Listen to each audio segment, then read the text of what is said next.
매듭을 한 게 아니라 네. 열어놓은 거예요. 그게 쥐가 먹으라는 겁니다. 쥐나 아니면 설치류가 많습니다.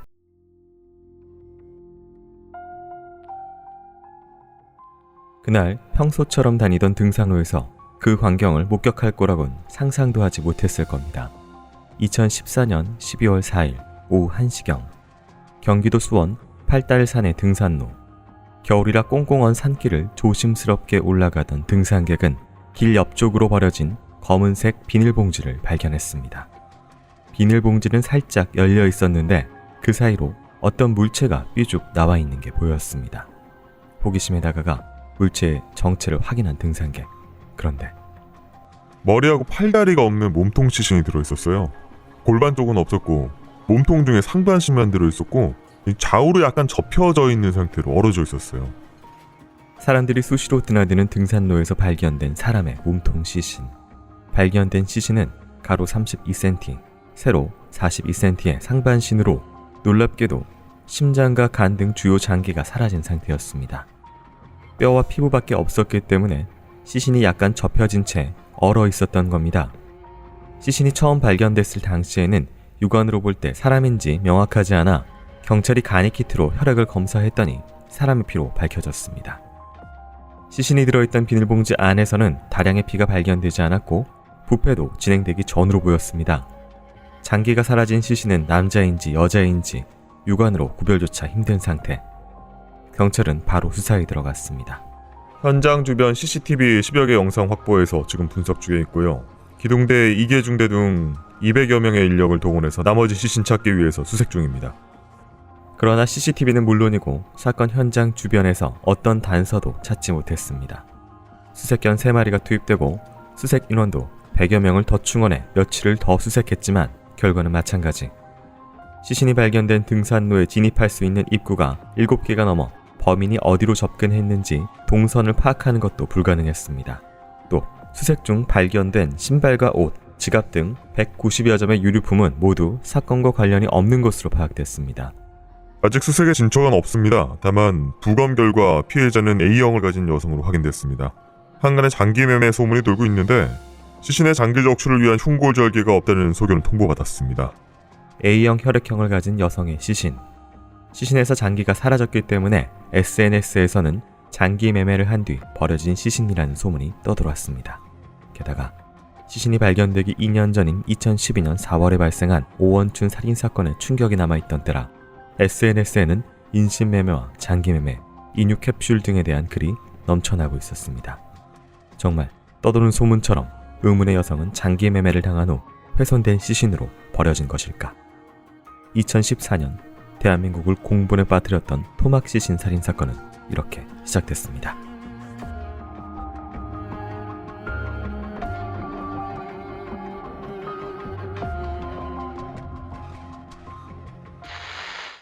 오늘 준비한 사건은 2014년 겨울 수원에서 발생한 살인사건입니다. 여성의 몸통이 시신이 등산로에서 발견이 되면서 사건이 세상에 알려졌는데요. 장기가 모두 사라진 상태였지만 콩팥 일부는 남아있었다고 합니다. 이게 말 그대로 다른 부위는 발견되지 않았고 몸통 부위에 주요 장기가 좀 빠진 상태로 발견됐고 여러 가지 또 얼어있는 흔적 그리고 약간 접혀있는 부분 비닐봉지에서는 혈흔이 또 많이 발견되지 않았습니다. 이 발견된 상태로는 어떤 걸 알 수가 있을까요?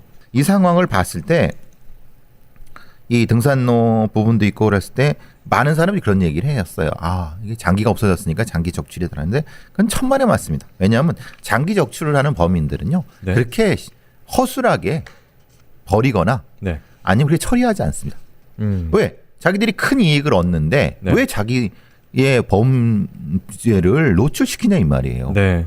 왜? 전문적인 그 의료 지식이 있는 사람들이잖아요. 그럼 이게 만약에 정교하게 더 해체해서 네. 증거를 없앨 수도 있잖아요. 네네. 근데 그걸 거기다 툭 갖다 버려? 음. 말도 안 되는 소리죠. 장기 적출이라는 거는. 그러니까 언론에서 막 그런 거 떠들어댔을 때, 야, 이거는 왜 이따위 소리를 하느냐라고 하고 인신매매, 장기매매 이건 뭐 전혀 관계가 없고 인육 캡슐이 사실 오원춘 사건 때문에 그런 거고. 네네. 그건 결국은 이제 보통 우리가 이 훼손이면은 네. 가족 살인이나 이른바 이제 은폐를 위해서 네.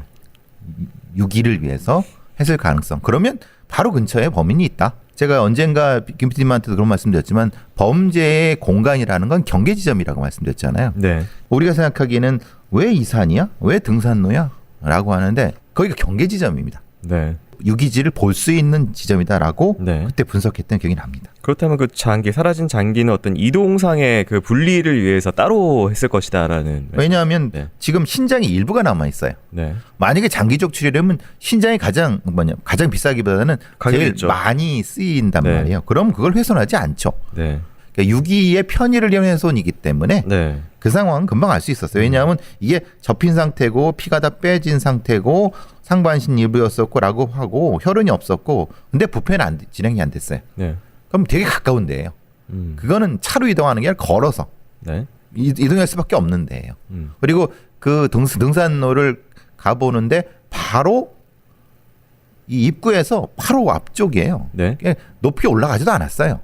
뭔가 으슥한 버릴 공간이 아니 필요했다. 그것도 아니었어요. 그럼 으슥하지도 않았어요. 네. 거기는 으슥한 공간이라는 데가 없어요. 그럼 왜 그곳일까요? 그러니까 이제 그래서 이 사건에서는 이 범인이 네. 이걸 이 훼손한 어떤 걸 가지고 뭘 하려고 하다가 등산객과 마주쳐 갖고 그냥 던지고 왔겠구나. 심리적 압박. 그렇죠. 왜냐하면 거기는 계속 등산객이 왔다 갔다 해요. 밤에도 왔다 갔다 해요. 네. 왜냐면 밤에 야간 운동하시는 분. 네. 아마 이게 새벽에 그랬을 가능성이 높은데 그때 한 30m, 40m로 계속 사람들이 오거든요. 네. 그랬을 가능성이 높아요. 그래서 그냥 툭 던져놓은.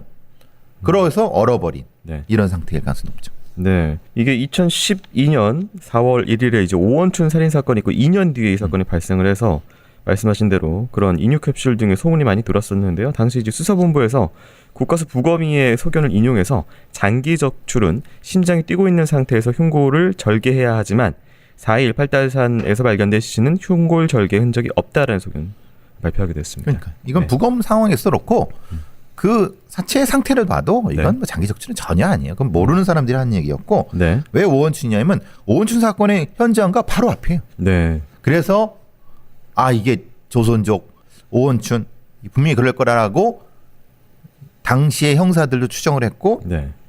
제가 현장에 가봤을 때는 이건 그쪽 사람들 관련되겠구나 라는 생각을 금방 떠올랐죠. 근데 이게 지금 아까 잠깐 나온 얘기기도 하고 유기장소 관련된 이야기일 수도 있는데요. 범죄는 그 경계에서 벌어진다라는 것이 범행 발생 장소를 말씀하시는 건가요? 아니면 유기에 관련된 두 가지 다죠. 네. 저는 그 두 가지를 이중적 의미로 말씀드린 거예요. 네. 그래서 발생도 거기였고 유기도 마찬가지였어요. 나중에 이제 이 다른 어떤 신체 부위의 유기도 그 경계선을 따라서 이게 버리거든요. 네. 그 경계라는 것 때문에 이 제가 말씀드린 그 가능성을 말씀드린 거죠. 네.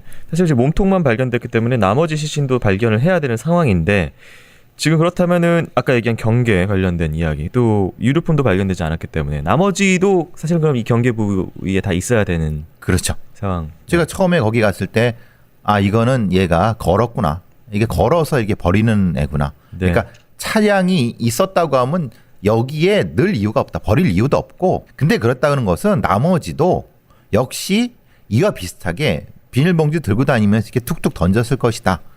왜 그게 가능하냐? 지금 이렇게 보면 되게 가능하지 않다고 생각하시잖아요. 이상하잖아요. 지금 이게. 왜? 여기 발견될지 뻔한데. 네. 근데 거길 가보면은 이 그 폐가들이 많고 폐가가 많으면 쥐가 많아요. 네. 그 쥐들이 그런 이제 말하자면 그런 고양이 사체라든 이런 것들을 금방 쓸어 먹어요. 그러니까 설치류. 그러니까 그 경험을 이 범인은 알고 있었던 거예요. 네. 그러니까 그거를 이렇게 툭툭 개울가 하나 던져놓으면은 거기에 있는 쥐들이 그걸 많이 먹었어요. 시신 일부를요. 네. 네. 그 경계선을 따라서. 이런 데의 그 가천을 보시면 되게 더럽잖아요. 네. 하천 정비도 잘 안 돼 있고. 네. 지금은 달라졌어요. 지금하고 오해하시면 안 되고. 네. 지금 8년 전이잖아요. 네. 예. 알겠습니다.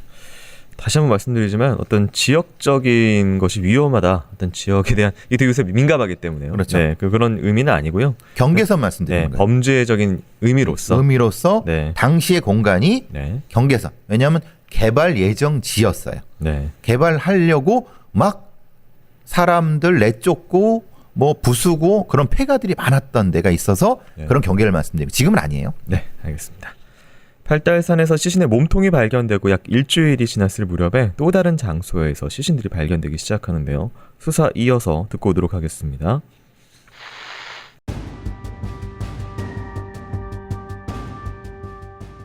단기 없는 몸통 시신이 발견된 지 일주일이 지난 12월 11일 오전, 경찰은 수색 범위를 넓혀 수원천을 따라 수색을 이어가고 있었습니다. 그런데 오전 11시 24분경 수원천의 매세교와 세천교 제방나무 사이에서 총 4개의 검은색 비닐봉지를 찾았습니다. 3개 비닐봉지에는 내장 일부하고 살점이 들어있었고 뼈는 발견되지 않았습니다. 나머지 비닐봉지에는 여성용 팬티가 들어있었고요. 신체 조직은 어른의 주먹 1개에서 2개 정도의 크기로 나뉘어져 각각 비닐봉지에 들어있었습니다. 인열 간이 검사를 한 결과 역시 사람의 것으로 판명된 시신의 일부. 시신이 들어있던 비닐봉지는 100m 근방 4곳에 각기 흩어져 있었고 매듭은 지어지지 않은 상태였습니다. 국과수에서 확인 결과 발견된 신체 일부는 몸통 시신 피해자의 DNA와 같았습니다. 국과수가 몸통 시신의 근육 조직과 골편에서 DNA를 검출해 확인한 결과 피해자는 사춘기가 지난 성인 여성으로 판명되는 상황. 발견된 여성의 속옷 역시 피해자의 것이었습니다. 하지만 아직 피해자의 정확한 연령이나 사인, 사망 시각 등은 파악되지 않고 있던 상태. 추가 시신을 발견했지만 아직 갈 길이 멀었습니다. 피해자에 대해서 따로 제보가 들어온 게 있어서 그걸 확인하는 중에 있습니다. 지금 말씀드릴 수 있는 거는 신장 조직에서 독극물이 발견되지 않아 독살 가능성은 배제됐고, 일단 절단된 단면에서 생활 반응이 확인되지 않은 것으로 보아 사망 후에 시신 절단한 것으로 보고 있습니다. 경찰은 피해자가 성인 여성으로 확인된 순간부터 30대 미만의 미귀가자나 가출, 실종 신고가 된 여성들의 DNA를 확보해 시신 DNA와 대조 작업을 벌이던 중이었습니다. 더불어 사건 해결에 5천만 원의 포상금까지 책정됐습니다. 연일 TV를 통해 수사 상황이 보도되던 그때 피해자의 추가 시신을 발견하기 3일 전인 12월 8일 경찰에 신고 전화가 걸려왔습니다. 제 동생이랑 지금 연락이 전혀 안 되고 있는데요. 지난달, 그러니까 11월 26일에 퇴근해서 집에 갔는데 다음날 마트에 출근을 안 했다는 거예요. 그 뒤로 이상한 문자를 몇 개 받고 그 다음부터 연락이 전혀 안 되고 있어요. 신고를 해온 사람은 51살의 서씨로 수원 팔달구에서 함께 살던 48살의 여동생과 며칠째 연락이 되지 않는다는 내용이었습니다. 마트에서 근무하던 여동생은 11월 26일 퇴근 후 자취를 감췄다가 이틀 후인 28일 언니에게 이상한 문자를 보내왔습니다. 나 언니가 무서워요. 멀리 가 있으니까 연락하지 마. 언니 그 사람하고 무슨 관계인데 나한테 소개했어? 나 다 알고 있어. 세상 사람들이 알면 웃어. 좋은 사람 가지고 장난하지 마. 벌 받아. 이런 문자를 보낸 뒤 아예 연락이 끊겨버린 여동생 서씨.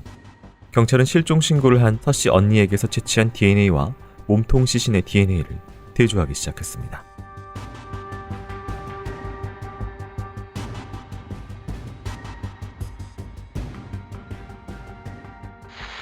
네, 말씀하신 대로 이제 걸어서 이동할 수 있는 거리인 근처 하천에서 시신의 나머지 부분도 발견이 됐었는데요. 이 살점과 내장 일부가 나뉘어서 봉지 각각 담겨 있었고, 또 한 가지 특징은 이제 의복 중에서 팬티만이 여기 발견이 됐었다라는 것이 있습니다. 발견된 위치도 물속이 아니라 제방 옆에 이제 작은 덤불 사이 같은 곳에서 발견이 됐었고요. 이런 것들은 어떤 의미를 내포할까요? 핵심적인 거는 비닐봉지가 열려 있었죠. 네. 이 범인은 이걸 매듭을 한 게 아니라 네. 열어놓은 거예요. 전부 다 열려 있었어요. 네. 이게 쥐가 먹으라는 겁니다. 쥐나 아니면 설치류가 많습니다. 겨울에 같은 경우는 배가 고프니까 네. 뭐든 먹습니다. 설치류들이. 네. 그러니까 이걸 잘하는 범인이에요. 너무 잘합니다. 그러니까 어스름한 때 이걸 그냥 툭툭 던지면서 간 거예요. 그 길을 이 천을 따라서. 그럼 이게 큰 덩어리가 아니라 살점과 내장으로 이렇게 나눠서 한 것도 사실 먹기. 그래서 던진 거예요. 그래서 그래서 이 나머지는 다 설치류가 아마 그렇게 했을 가능성이 높다고 하는 거죠. 네. 그러니까 이제 이 속옷이 발견된 거는 아마도 속옷만 입은 상태에서 훼손을 했을 가능성이 높죠. 그리고 부검 상황에서는 살해한 후에 아니면 뭐 죽은 후에 이미 생활 반응이 없는 후에 훼손을 했다는 것이 밝혀졌고, 부검 상황에서는 네. 거기서 이제 이렇게 그 훼손을 하고 유기를 한 거죠.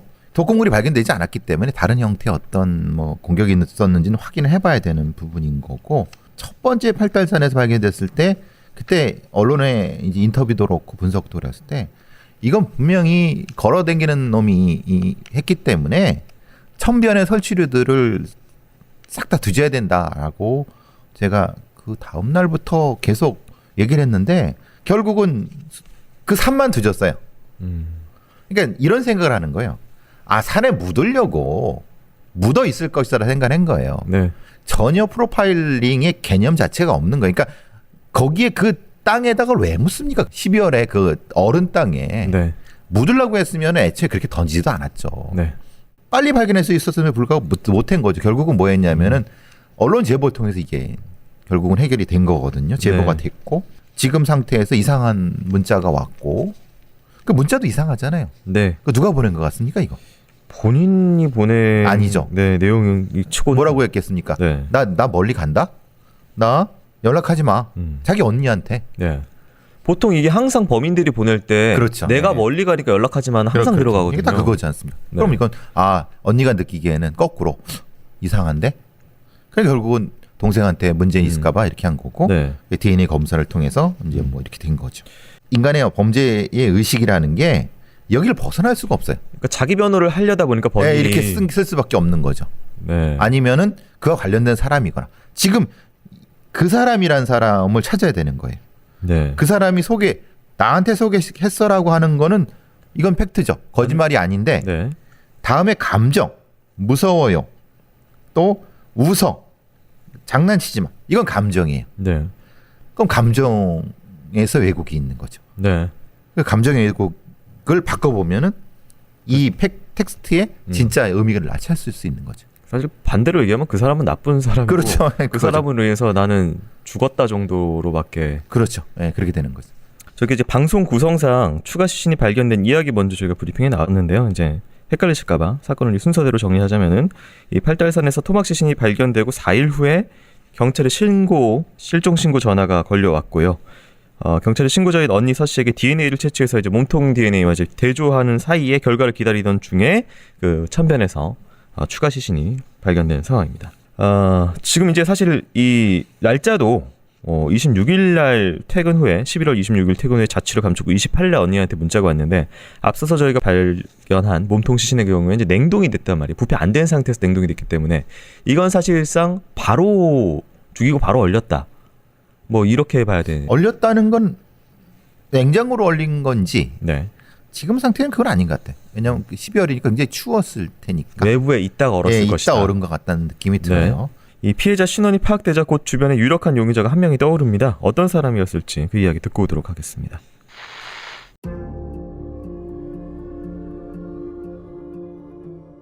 초조하게 DNA 검사 결과를 기다리던 가족들. 결과는 일치. 수상한 문자를 마지막으로 연락이 끊겼던 서 씨가 결국 끔찍한 시신으로 돌아왔던 것입니다. 그녀는 수원의 한 대형마트 식품 코너에서 일하던 직원이었습니다. 동료들에게 성실하고 일 잘하는 사람, 심성이 고운 사람으로 기억되는 서 씨는 6년 전인 2008년경 중국에서 한국으로 들어온 조선족이었습니다. 누구보다 근면하게 일했다는 서 씨는 중식조리사 자격증을 따는 꿈을 가지고 있었습니다. 공부를 얼마나 열심히 했는데 근데 몇 번 떨어졌어. 아무래도 우리말이 서툴러서 그러는 것 같다고 하더라고. 그런데 어느 날부터 그런 서 씨의 얼굴에 시퍼런 멍이 하나 둘 보이기 시작했습니다. 동료 직원은 당시 경찰에게 이런 진술을 했습니다. 9월에서 10월경에 서 씨의 그 손과 팔 그리고 눈 밑에 멍이 든 걸 봤어요. 사실은 저한테 그 박태 맞고 실랑이 하다가 생긴 상처라고 했고요. 그 뒤에도 비슷한 부위에 멍이 든 걸 3번 정도 더 봤습니다. 그 서 씨가 폭행당하면 언니 집으로 도망갔다고 말했어요. 누군가 서 씨를 상습적으로 폭행하고 있었던 겁니다. 누구보다 열심히 살고 있었던 그녀를 집요하게 괴롭힌 사람. 그는 서 씨와 함께 살고 있던 동거남 박 씨였습니다. 당시 56살의 박 씨는 서 씨와 같은 조선족으로 불법 체류자였습니다. 일용직으로 생계를 이어가던 박 씨는 그전에도 폭력을 휘두른 전력이 있는 사람이었습니다. 이미 중국에서 결혼해 아내와 자녀까지 있던 동거남. 하지만 그는 아내가 바람을 피운다고 생각해 잦은 폭행을 했습니다. 그리고 용의자는 위장 신분으로 한국에 들어와서 2번이나 강제 퇴거 당했는데도 2008년도에 또다시 불법 입국해서 쭉 체류하고 있었고요. 아내랑 이혼하지 않은 상태에서 2010년경부터 같은 고향 출신의 여성과 동거 시작했습니다. 하지만 2013년경 동거녀와 헤어진 후 박 씨는 2014년 4월경 피해자 서 씨를 만나게 됐습니다. 그리고 서 씨의 불행이 시작됐습니다. 박 씨는 서 씨가 자신 몰래 바람을 피우고 있다며 시간이 날 때마다 추궁했고 폭행했습니다. 그는 서 씨의 어머니가 보는 앞에서도 서 씨의 뺨을 마구 때렸는데 그녀가 동료 직원과 바람을 피운다고 생각했기 때문이었습니다. 박 씨의 지인은 그가 어느 날 그 여자를 잡으면 죽여버리겠다라는 이야기를 하는 것을 들은 적이 있었습니다. 자신과 함께 살다가 도망간 여자가 있다며 여자를 찾기 위해 주변에 150만 원의 현상금까지 걸은 박 씨. 그런데 그가 죽인다고 말했던 여성은 서 씨가 아니라 그 전에 만났던 사람이었습니다. 도대체 동거남에게 여자란 어떤 존재인 것일까? 그는 서 씨와 만나는 동안에도 다방을 드나들며 여 사장에게 매너 좋은 손님으로 접근해 연애하자고 구애했고 또 다른 여자와 성관계를 했습니다.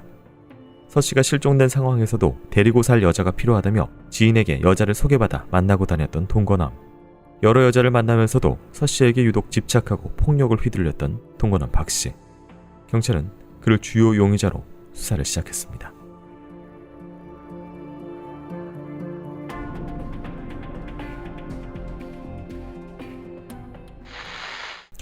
이 동거남 박 씨는 평소에 주변 남성들에게는 말수가 적고 착하고 화를 전혀 내지 않는 사람으로 알려져 있었다고 하고요. 그런데 이제 여자가 도망갔다고 죽인다 이런 얘기할 때 화를 내는 건 처음 봤다라는 그런 진술이 있었습니다. 여자들한테는 아내가 있으면서도 애인하자면서 추파를 뭐 늘상 던지거나 또 이제 던질 때 엄청 매너 있는 사람으로 행동했다라는 주변 진술이 있었고요. 또 사귀는 대상이 되면 때리고 집착하고 의처증 증상을 보이는 그런 태도로 보였다고 합니다. 이런 그런 태도, 남성과 여성들 안에서 다른 평가를 받고 또 이제 뭐 늘 구애를 하면서도 집착을 사귀게 되면 집착을 하고 어떤 인물로 봐야 될까요? 어떤 심리로? 분명한 건 여성에 대한 심리적 지배 의식은 되게 강한 것 같다. 네. 반복적으로 폭력을 행사하고 완벽하게 지배하지 못하면 때리거나 그리고 도망가고. 네. 그럼 도망가게 되면 그와 비슷한 사람을 또 구해갖고 어떻게든 구해갖고 또 지배하고 이런 것이 반복되는 형태였을 수 있다. 네. 실제로 보니까 이렇게 주변에 뭐 사람들이 여자들이 많더라. 이게 진짜 의처증이 있는 건지 왜냐면 앞에서 말씀하신 대로 이제 여성을 지배를 완벽하게 하려고 한다. 폭력을 행사하면서까지 통제하려고 한다. 근데 의처증은 결과죠. 네. 그 원인이 되는 뭔가가 있었다는 거예요. 그게 뭔지를 제대로 심리 검사를 했어야 되거든요. 네. 지금 이 박 씨는 네. 그게 안 된 것 같아요. 알겠습니다. 정말 동거남 박 씨는 피해자 서 씨를 살해한 범인이었을지 수사가 계속됐습니다.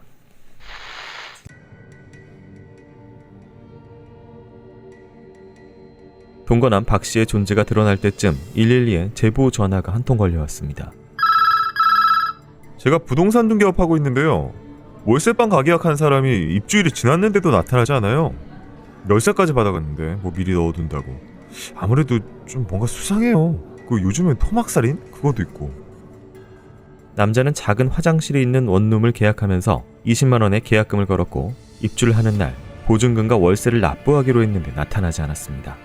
입주하기 전 짐을 가져다 놓는다며 집주인에게 열쇠까지 받아간 남자가 나타나지 않자 근처에서 시신이 발견된 서 씨 살인사건과 관련해 뭔가 수상함을 느꼈던 제보자. 경찰은 제보자가 말한 문제의 월세방으로 향했습니다. 하지만 집주인이 여행을 간 바람에 문을 강제로 열지 못하고 복귀했습니다. 그러자 오후 3시경 다시 제보자에게 전화가 왔습니다. 월세방으로 들어가 보니 박스 안에 비닐봉지와 장갑이 있다는 내용이었습니다. 다시 월세방을 찾아간 경찰들. 그런데 방 안은 흐트러진 흔적도 없고 깨끗했는데 종이 상자 안에 시신을 담은 것과 같은 검은색 비닐봉지가 있었고 장갑이랑 두루마리 휴지가 있었습니다. 근데 그 두루마리 휴지에서 좁쌀만한 혈흔이 발견됐어요. 휴지에서 극소량의 혈흔이 발견되자 곧 과학수사대 요원들이 출동해 방과 화장실을 감식했습니다.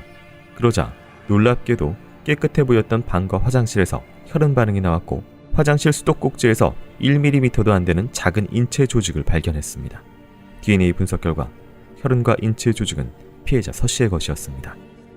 경찰은 바로 월세방을 가계약한 남자의 소재 파악에 들어갔고 그날 밤 11시 30분경 수원시 고등동의 어느 모텔 로비로 들어가는 남성을 긴급 체포했습니다. 남성은 체포 당시 56살의 박춘풍, 피해자 서씨의 동거남이었습니다. 박춘풍은 모텔에서 체포될 당시에도 다른 여성과 함께였습니다. 체포 전 경찰이 이름을 묻자 아무 말도 하지 않았던 박춘풍. 옆에 있던 여성이 이름을 대신 말해줬습니다. 그는 체포된 순간부터 자신이 중국 국정이라는 것만 인정한 채 범행을 부인하며 묵비권을 행사했습니다. 새벽 내내 침묵을 지키던 박춘풍. 하지만 그가 살던 집과 가계약한 월세방에서 발견된 혈흔을 증거로 내밀자 곧 살인을 인정했습니다. 하지만 범행은 우발적이었다고 주장했습니다. 정말 친밀한 관계였고 우연하게 이렇게 발생했으니까 저도 도무지 알 수가 없어요. 미안해요. 미안해. 박춘풍은 집에서 피해자와 다투던 중 밀쳤더니 바닥에 머리를 부딪히고 죽었다 라고 진술했습니다. 하지만 박춘풍의 진술을 통해 발견된 시신의 다른 신체 부위를 부검한 결과 나온 사인은 경부 압박 질식사였습니다.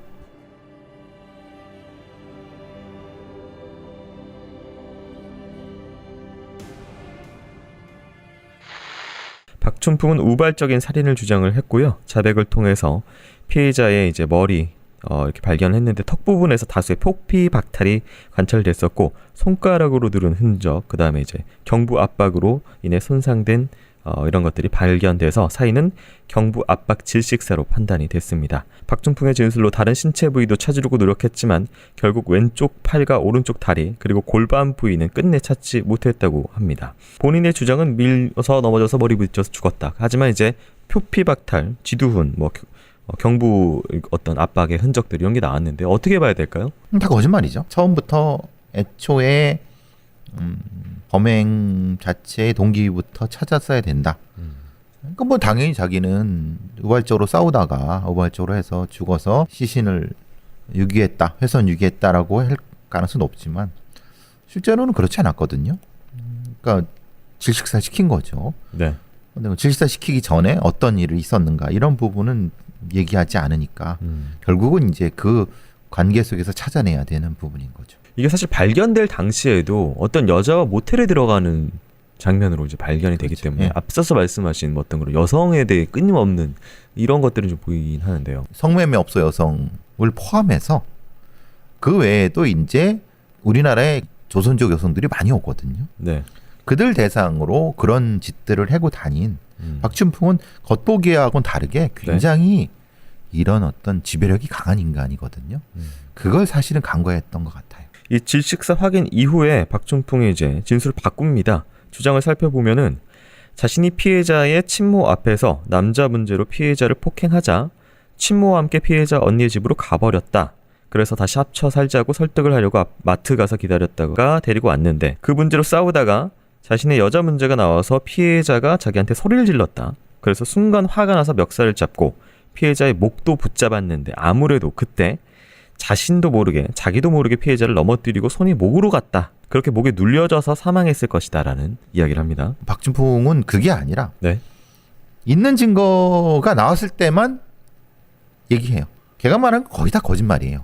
근데 그거를 간과하고 그냥 해버리니까 그냥 따라가는 정도밖에 안 됐던 거죠. 그럼 보통 이런 상황에서는 어쨌든 물적 증거는 있으니까 어떤 것들을 지금 이 신문 통해서 얻어내요? 사실은 이 신문은 그렇게 하면 안 되죠. 네. 결국은 이 상황에 대해서 이 경박과 질식이라는 것을 모른다는 전제, 그러니까 모른다는 것이 우리가 알고 있는 것을 모른다고 하는 상황을 놓은 다음에 얘가 자신이 변명하게끔 얘기를 해요. 물론 저기 얘기를 하죠. 당연히 밀쳤으니 했다라고 해서 그렇게 그때 목에 뭐가 있는데 라고 얘기하면 안 되죠. 네. 그럼 당연히 거기에 거짓말 반응이 나오죠. 왜냐하면 그 지금 얘기는 아무도 입증할 수가 없어요. 다른 상황을 가지고 얘가 이 상황을 끊임없이 거짓말한다는 것을 네. 노출을 시켜야죠. 그래서 그걸 가지고 재판에서 얘는 끊임 이거 다 거짓말쟁이다. 라는 거 해야죠. 이렇게 해버리니까 결국은 증거에 따라서 거짓말이 진술이 돼버리니까 네.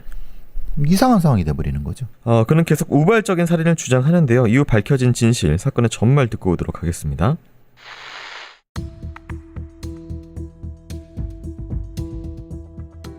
1심 재판부는 피해자가 재결합을 거부했기 때문에 박춘풍이 분노했다고 봤습니다.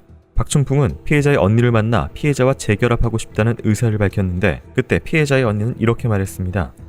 동생하고 다시 만나고 싶으면 더 이상 때리지 말고 동거 시작할 때 동생하고 약속했던 대로 중국에 있는 집 명의를 동생 아들 앞으로 이전해 주세요. 피해자 서 씨와 동거를 시작했을 때 박춘풍은 중국 영길에 있는 자신의 집 명의를 서 씨의 아들 앞으로 이전해주겠다고 약속했던 겁니다. 하지만 약속을 지키지 않고 있었던 박춘풍은 오히려 서 씨가 돈을 노리고 자신에게 접근했다고 생각하며 분노했습니다. 박춘풍이 지인을 시켜 피해자의 언니에게 피해자인 척하고 보냈던 문자 내용 중 이런 내용도 있었습니다. 그래, 떳떳하다면 어디 신고해봐. 돈 때문에 나 박춘풍한테 소개한 거 아니야? 1심 재판부는 박춘풍이 이런 피해의식에 빠져 피해자를 살해하기로 마음먹었다고 판단했습니다. 사건이 있던 당일인 2014년 11월 26일 오후 1시 30분경 피해자 서 씨가 일하는 마트 앞으로 찾아간 박춘풍은 피해자에게 나오라며 3번에 걸쳐 협박 전화를 했습니다. 협박에 못 이긴 서 씨는 결국 오후 2시경 조퇴를 하고 밖으로 나왔습니다. 당시 서 씨는 직장 동료에게 박춘풍이 전화를 계속해서 무서워서 있을 수 없으니 집에 먼저 들어가겠다고 말하기도 했습니다. 결국 피해자를 데리고 집으로 간 박춘풍. 그는 집에 도착하자마자 주먹으로 피해자의 얼굴 및 머리를 수에 때리고 피해자를 밀어 바닥에 넘어뜨린 다음 몸 위로 올라타 양손으로 피해자의 목을 힘껏 눌러 살해했습니다.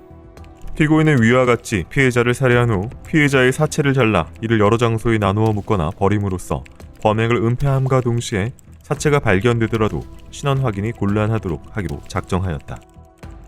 피해자 시신을 화장실로 옮긴 박춘풍은 그날 오후 5시경 다른 월세방을 가계약한 후 다시 집으로 돌아왔습니다. 그리고 다음날 새벽 5시부터 부엌칼을 이용해 시신을 훼손해 비닐봉지에 나눠서 넣은 뒤 화장실 구석에 쌓아뒀습니다. 박춘풍은 그 집에서 시신을 다 훼손해서 처리하려고 밖에 나가 비닐봉지와 소지품을 넣을 여행용 가방을 사서 집으로 돌아옵니다. 그런데 오후 4시 집주인에게 곧 계약이 끝나니 연장을 하려면 더 돈을 내고 아니면 집을 비워달라는 전화를 받게 됐습니다. 그래서 박춘풍은 오후 6시경 부동산을 찾아가 다른 월세방을 가계약한 뒤 짐을 미리 옮긴다는 핑계로 열쇠를 받았습니다. 이후 시신의 일부를 훼손하고 유기한 뒤 나머지 시신은 역시 택시를 이용해 가계약한 월세방으로 옮겨 화장실에서 나머지를 훼손하고 유기했다고 진술했습니다.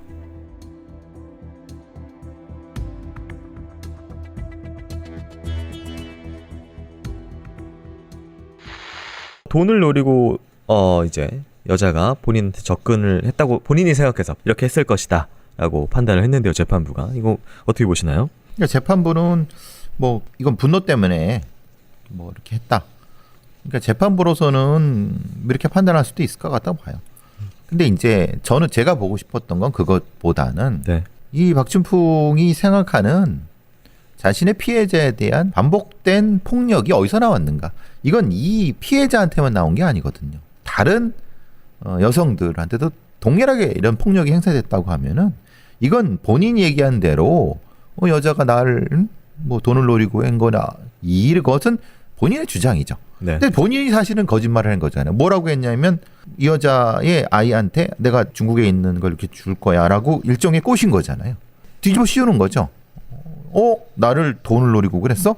라고. 이건 사실은 변명이죠. 네. 그러니까 이거를 그렇게 받아들였다고 하니까 어쨌든 근데 재판부는 좀 제가 보기에는 뭔가 그냥 쉽게 간 것 같다는 생각이 들었어요. 네, 뭐 제 느낌에도 사실은 이제 어느 정도의 일정 책임을 상대방에게 하면서 내 동기가 이것이다라고 좀 한 느낌이 좀 나라서 네, 여쭤본 것이고요. 본인이 이제 주장한 당일 행적이 있습니다. 뭐 어떻게 몇 시에 만나서 뭐 훼손을 했고 뭐 연락이 와가지고 가게약해서 뭐 나가고 뭐 어떻게 했었다.